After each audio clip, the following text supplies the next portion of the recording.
দর্শক, রাজশাহীর সেই ডিআইজির কথা আপনাদের মনে আছে? যে ডিআইজি নির্দেশ দিয়েছিলেন যে আওয়ামী লীগের নেতা কর্মীরা যদি জামিন পায়, জামিন পাওয়ার সঙ্গে সঙ্গে তাকে ধরে নিয়ে অন্য মামলায় ঢুকিয়ে দিতে হবে কারাগারে। এরকম একটা মেটিকুলাস সিদ্ধান্তের কথা জানিয়েছিলেন এই ভদ্রলোক। এই ভদ্রলোক এরকম একটা সিদ্ধান্ত তখন জানিয়েছিলেন যখন সবেমাত্র প্রফেসর ইউনূস সরকারের শাসন আমল শেষ হলো। সেটা নিয়ে ব্যাপক সমালোচনা হয়েছে। বিএনপি সরকারের আমলে এই ধরনের বক্তব্য দেওয়ার সুযোগ তিনি কিভাবে পেলেন, কেন তিনি দিলেন, এটা কি তার ব্যক্তিগত বক্তব্য নাকি পুলিশের একেবারে সর্বোচ্চ লেভেলের বক্তব্য, সেটা নিয়ে যথেষ্ট বিতর্ক হয়েছে। কিন্তু সেই ব্যাপারে সরকারের কোনো বক্তব্য আমরা শুনতে পাইনি। সরকারের বক্তব্য শুনতে না পাওয়ার কারণে ব্যাপারটা একটু তামাদে হয়ে যাচ্ছিল। অতঃপর এবার জানা গেল যে ওই ডিআইজির যে বক্তব্য, সেই বক্তব্যের প্রেক্ষিতে ডিআইজিকে আইনি নোটিশ দেয়া হয়েছে। এটা একটা চাঞ্চল্যকর ব্যাপার যে একজন ডিআইজিকে আইনি নোটিশ দেয়া হলো তার একটা সিদ্ধান্তের পরিপ্রেক্ষিতে, যে সিদ্ধান্তটা মানবাধিকারের চরম লঙ্ঘন হিসেবে দেখা হচ্ছে। চলুন একটু জেনে দেখি রাজশাহীর ডিআইজিকে আইনি নোটিশ কারা দিলেন, সেখানে কি বলা হলো, এর পরিপ্রেক্ষিতে পুলিশ সদর দপ্তর কি সিদ্ধান্ত নেবে। থাকবেন দর্শক। বলছিলাম রাজশাহীর ডিআইজিকে আইনি নোটিশ দেয়া হয়েছে। এই ঘটনা বলে দেয় যে রাজশাহীর ডিআইজির সেই নির্দেশ এবং তার আন্ডারে থাকা জেলাগুলোর এসপিকে পাঠানো যে নির্দেশ, আওয়ামী লীগের নেতাকর্মীরা জামিন পেলেই তাকে অন্য মামলায় শোন অ্যারেস্ট দেখাতে হবে, যেন তারা জামিন পেয়ে দল সংগঠিত করার কাজ করতে না পারে। যাদের দল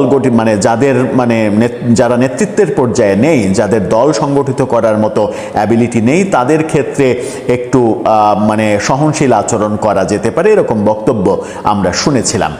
প্রথম আলোর এই শিরোনামটা দেখে নিন। প্রথম আলো বলছে, গ্রেপ্তার দেখানোর নির্দেশনা প্রত্যাহার চেয়ে রাজশাহীর ডিআইজিকে আইনি নোটিশ। অর্থাৎ তিনি যে নির্দেশ দিয়েছিলেন এসপিদের, সেই নির্দেশ প্রত্যাহার করতে হবে, এরকম একটা আইনি নোটিশ দেয়া হয়েছে। বলা হচ্ছে, কার্যক্রম নিষিদ্ধ স্থগিত ঘোষিত প্রভাবশালী আওয়ামী লীগের প্রভাবশালী নেতাকর্মীদের জামিনে মুক্তির পরই অন্য মামলায় গ্রেপ্তার দেখানোর নির্দেশনা দেওয়ায় পুলিশের রাজশাহী রেঞ্জের উপমহাপরিদর্শক ডিআইজি মোহাম্মদ শাহজাহানকে আইনি নোটিশ দিয়েছে আইন ও সালিশ কেন্দ্র। আইন ও সালিশ কেন্দ্র থেকে আইনি নোটিশ, এটা কিন্তু একটা বড় ব্যাপার, কারণ আইন ও সালিশ কেন্দ্র বাংলাদেশের অন্যতম প্রধান একটি বেসরকারি প্রতিষ্ঠান যারা মানবাধিকার নিয়ে কাজ করেন। নোটিশে ওই নির্দেশনার প্রত্যাহারের দাবি জানানো হয়েছে। আইন ও সালিশ কেন্দ্রের পক্ষে আইনজীবী সৈয়দা নাসরিন ও আইনজীবী শাহিনুজ্জামান এই নোটিশ পাঠান। নোটিশে 7 দিনের মধ্যে ডিআইজির দেওয়া ওই নির্দেশনা প্রত্যাহার সহ প্রয়োজনীয় ব্যবস্থা নেওয়ার আহ্বান জানানো হয়েছে। অন্যথায় এ ব্যাপারে হাইকোর্টে রিট করা হবে বলেও স্পষ্ট উল্লেখ করা হয়েছে। নোটিশে বলা হয়েছে, গত 24 ফেব্রুয়ারি জারি করা এক বিশেষ নির্দেশনায় ডিআইজি মোহাম্মদ শাহজাহান উল্লেখ করেন, কার্যক্রম নিষিদ্ধ ও স্থগিত ঘোষিত ফ্যাসিস্ট সংগঠনের যেসব নেতাকর্মী জামিনে মুক্তির পর সংগঠনকে শক্তিশালী করা, পুনর্গঠন করা ও মাঠ পর্যায়ে সক্রিয় তৎপরতা চালাতে সক্ষম, তাদের জামিনের পরপরই অন্য মামলায় গ্রেপ্তার দেখাতে কিংবা শোন অ্যারেস্ট করতে হবে। তবে নির্দেশনায় উল্লেখ করা হয়েছে, যেসব নেতাকর্মী এ ধরনের সক্রিয় ভূমিকা পালনে সক্ষম নন, তাদের ক্ষেত্রে জামিনের পর গ্রেপ্তার দেখানোর আপাতত প্রয়োজন নেই। কি হাস্যকর নির্দেশনা! এই আদেশ তিনি রাজশাহী রেঞ্জের আওতাধীন রাজশাহী, চাঁপাইনবাবগঞ্জ, নওগাঁ, নাটোর, পাবনা, সিরাজগঞ্জ, বগুড়া ও জয়পুরহাট জেলার এসপিদের উদ্দেশ্যে দিয়েছেন। আইন ও সালিশ কেন্দ্রের জ্যেষ্ঠ সমন্বয়ক আবু আহমেদ ফয়জুল কবির জানান, রেজিস্ট্রি করা ডাকযোগে ডিআইজির কাছে এই লিগাল নোটিশ পাঠানো হয়েছে। এ বিষয়ে কোনো মন্তব্য করতে চাননি ডিআইজি মোহাম্মদ শাহজাহান। তিনি বলেন, এ বিষয়ে আমি কোনো বক্তব্য রাখতে চাই না। আমার যা কিছু করণীয় সেটা আইনগতভাবেই করব। নোটিশ হাতে পেয়েছেন কিনা জানতে চাইলে তিনি কোনো মন্তব্য করেননি, অর্থাৎ তিনি কোনো কথা বলতে চাননি। তাহলে কি তিনি মনে করছেন তার জারি করা এই নির্দেশনাটা ঠিক ছিল? মানবাধিকার লঙ্ঘনের কোনো ঘটনা ঘটেনি, পুলিশ ইচ্ছা করলেই এই ধরনের মানে ঘটনা ঘটাতে পারে, এ ধরনের নির্দেশনা দিতে পারে? মানে একজন মানুষের জামিন পাওয়ার অধিকার নেই, তাকে অন্য মামলায়, অন্য আরেকটি মামলায়, অদ্ভুতরে মামলা, ভুয়া মামলা কিংবা অজ্ঞাতনামা আসামির জায়গায় তাকে শোন অ্যারেস্ট দেখায় কারাগারে রাখতে হবে? মানে কারাগারে এত মানুষ আপনাদের প্রয়োজন যে আপনাদের প্রয়োজনীয়তাই ফুরাচ্ছে না, আপনাদের প্রচুর মানুষ কারাগারে প্রয়োজন। একদিন আগে কারামুক্ত হয়ে সাংবাদিক আনিস আলমগীর বলেছেন যে এখন কারাগারে তিনি 2টা কারাগারে থাকার অভিজ্ঞতা জানিয়েছেন। কেরানীগঞ্জ কেন্দ্রীয় কারাগারে যেমন থেকেছেন, একদিন থাকার পরে তাকে কাশিমপুর কেন্দ্রীয় কারাগারে 2-এ রাখা হয়েছে এবং সেই 2 কারাগারের চিত্র বর্ণনা করে বলেছেন যে কারাগারের 99% আসামি হচ্ছে একটা বিশেষ দলের, অন্য কোনো দলের আসামি এখন আর মানে কারাগারে নেই। তার মানে দেশে যত আওয়ামী লীগ আছে তাদের সবাইকে ধরে আপনি কারাগারে রাখবেন। এই মানে প্রক্রিয়াটা আমরা অবশ্য নতুন দেখছি না, এই প্রক্রিয়াটা মানে আওয়ামী লীগের সময়ও দেখেছি যে বিএনপি জামাতের লোকজন, বিশেষ করে বিএনপির লোকজন অহরহ তাদেরকে কারাগারে নেওয়া হচ্ছে। এই যে কালচার, যে কালচারটাকে আরও মেটিকুলাস ডিজাইনে 100 গুণ বাড়িয়ে প্রফেসর ইউনূস বাংলাদেশে প্রতিষ্ঠিত করেছেন, এই কালচার থেকে তো আমাদের বেরিয়ে আসতে হবে ভাই। এই কালচার থেকে যদি আমরা বেরিয়ে আসতে না পারি তাহলে এই সমাজটাকে আমরা সভ্য করতে পারবো না।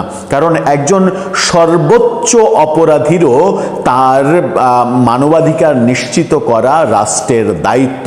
আপনি কারো মানবাধিকার লঙ্ঘন করতে পারেন না। আবার পুলিশের মতো আইনের কাজ করা একটা প্রতিষ্ঠান থেকে মানবাধিকার লঙ্ঘনের ঘটনা তো আপনি ঘটাতেই পারেন না। দর্শক, আপনার মন্তব্য কি এ ব্যাপারে? আসসালামু আলাইকুম।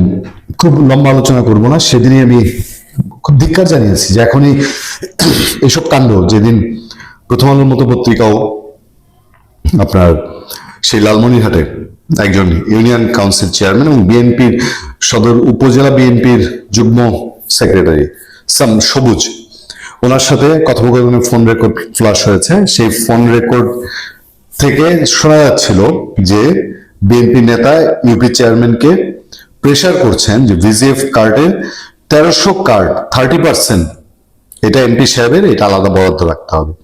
এবং এই কল রেকর্ড ফাঁস হওয়ার পরে সেই ইউনিয়ন চেয়ারম্যান অ্যারেস্ট হন। সেখানেই শেষ না, সেই ইউনিয়ন চেয়ারম্যান আমরা যেদিন কথা বলছি সেদিনে এসে 17 মার্চ 2026 তিনি আবার জামিনে, তার ছোট ভাই লয়ার এবং সেই আইনজীবীর মাধ্যমে তিনি জামিনে মুক্তি পান। এবং এই ভিডিওটিও ভাইরাল হয়েছে, যেরকম তার ফোন রেকর্ডটি ভাইরাল হয়েছিল। সে ভিডিওতে স্পষ্ট দেখা যাচ্ছে জামিন পেয়ে একজন মানুষ তিনি জেল গেট থেকে বের হয়ে আসছেন, তার হাতে একটি কাপড়ের পুটলা এবং ভাবভঙ্গি সাধারণত চেয়ারম্যানদের যেরকম একটা ভাই ভাই একটা ভাব থাকে, লর্ড লর্ড একটা ভাব থাকে, সেরকম না। জেলগেট থেকে বের হওয়ার সঙ্গে সঙ্গেই তাকে ডিবি পোশাক পরা মানুষজন তাকে ঘিরে ধরে এবং সেই আমরা পরে জেনেছি যে ইউনিয়ন কাউন্সিল চেয়ারম্যানের ভাই সেই লয়ার, তারা সেখানে বারবার জিজ্ঞেস করেন যে তার বিরুদ্ধে আর কোনো মামলা আছে, মামলার কাগজ দেখেন। একজনকে আমরা ভিডিওতে বলতে শুনলাম যে মামলা না থাকলে কি ধরে নিয়ে যাচ্ছি। তাকে শেষ পর্যন্ত সেখানে আরো মানুষজনের কিছুটা বাধার মুখে তাকে তুলে নিয়ে যাওয়া হয় ডিবির গাড়িতে করে। এই হচ্ছে ঘটনা। এই যে ঘটনাটা, এই ঘটনাটা আপনি যদি বলেন ইউনূস আমল, আপনি যদি বলেন শেখ হাসিনা আমল, খুব পার্থক্যটা কোথায়? বা কোনো পার্থক্য আছে কি? শেখ হাসিনার আমলে এইভাবে ডিবির এসে তুলে নেওয়া যাওয়ার ঘটনা অহরহ ঘটেছে এবং ইউনূস আমলে ওই শেখ হাসিনার সময় এসব ঘটনা নিয়ে তুলকালাম কাণ্ড হয়েছিল। ভয়াবহ অন্যায়, কবিরা গুনাহ। শেখ হাসিনা ভয়ঙ্কর অন্যায় ছিল তার শাসন আমলে, ইউনূস আমলেও সে একই ঘটনা ঘটেছে। সবশেষ ওই যে সাংবাদিক আনিস আলমগীরকে ডিবি তুলে নিয়ে গেছিল কোনো মামলা ছাড়া, তারপরে মধ্যরাতে মামলা দেওয়া হয়েছে, একই কাণ্ড ইউনূস করেছে। আমরা সবাই সোচ্চার ছিলাম শেখ হাসিনার সময় সেই ঘটনাগুলো নিয়ে, ইউনূস সরকারের সময় সেই ঘটনাগুলো নিয়ে। এখন আবারও সেটার পুনরাবৃত্তি, তাহলে এত যে জল ঘোলা হলো, এত যে প্রাণের বিনিময়, এত যে ত্যাগ তিতিক্ষা, এত যে ধৈর্য একটা স্বাভাবিক শাসনের জন্য, সেই শাসনের তাহলে কি হলো? তারেক রহমান নতুন প্রত্যাশা নিয়ে এসে আমরা প্রতি মুহূর্তে ওয়েট করছি তাকে আরো সময় দেয়া। কাজ করছেন তিনি, করার চেষ্টা করছেন, তিনি নিজে বলেছেন একটা যুদ্ধে যাচ্ছেন প্রতিদিন। হ্যাঁ, বাংলাদেশকে সাজানো একটা যুদ্ধ। তো তার আমলে আবার একই ঘটনা ঘটছে, আবারও সন্ত্রাস দমন অধ্যাদেশে এই ইউনিয়ন চেয়ারম্যানকে তার বাড়ি থেকে গ্রেফতার করা হয়েছিল সন্ত্রাস দমন অধ্যাদেশে, এবং তিনি যে 1 নম্বর আসামি তা না, কোন একটা মামলায় তাকে ঢোকানো হয়েছিল। এবার আবার হবে। আমরা শামীম ওসমানের এলাকা সেই সেরেনা হায়াত আইভি, অথবা কক্সবাজারের টেকনাফের সেই বদি, তাদের কথা আমি বাদই দিলাম যে এরা খুব মার্কামারা পলিটিক্যাল পার্টির লোক, তাদের বিরুদ্ধে সোনেরেস্ট দেখানো হচ্ছে। কিন্তু আর পার্থক্যটা কোথায়? আমরা কি এই বাংলাদেশ দেখার জন্য এত ত্যাগ তিতিক্ষা এত শ্রম দিয়েছি? আমরা তো ইউনুসকে পরিত্যাগ করেছিলাম এই যে তুমি শেখ হাসিনার এইসব বলে এসে তুমি নিজে কি অপকর্ম করছো। তাহলে এখন আমরা আবার পুনরাবৃত্তি দেখবো এইসবের। ইউনিয়ন কাউন্সিল চেয়ারম্যানের বিরুদ্ধে সুনির্দিষ্ট অভিযোগ কি, আমরা তো জানার অধিকার রাখি। আজকে আইন আদালতে যে পর্যায়ে দাঁড়িয়েছে, সে যে রাজশাহীর ডিআইজি, গতকালকে আলোচনা আপনাদেরকে বলেছি, তাকে আইন ও সালিশ কেন্দ্র এখন একটা উকিল নোটিশ পাঠিয়েছে। সে নির্দেশ দিয়েছে আওয়ামী লীগের লোকজন জেলে গেলে, জেল থেকে যদি তাদের জামিন হয়, তাহলে তাদের মধ্যে যারা একটু হেডমলা ডাকসাইটের নেতা, এরা জামিন পাইলে যেন সোনেরেস দেখানো হয়। তো সোনেরেসকে কি রাষ্ট্রীয়করণ করা হচ্ছে, রাষ্ট্রীয় অস্ত্র হিসেবে ব্যবহার করা হচ্ছে। একটা নতুন আতঙ্ক, নতুন ত্রাসের জন্ম দিয়ে গেছিল ডক্টর ইউনূস সরকার এই সোন অ্যারেস্ট নামে, যেটা মানবতা, আইন সবকিছুর তীব্র মানে সবকিছুর তীব্র বিরোধী একটা সিস্টেম। সেই সিস্টেমকে জনাব তারেক রহমানের সময়ে এসে আমরা যখন আবার দেখতে পাচ্ছি, তখন কি আমাদের একটু ভাবতে কষ্ট হওয়ার কথা না?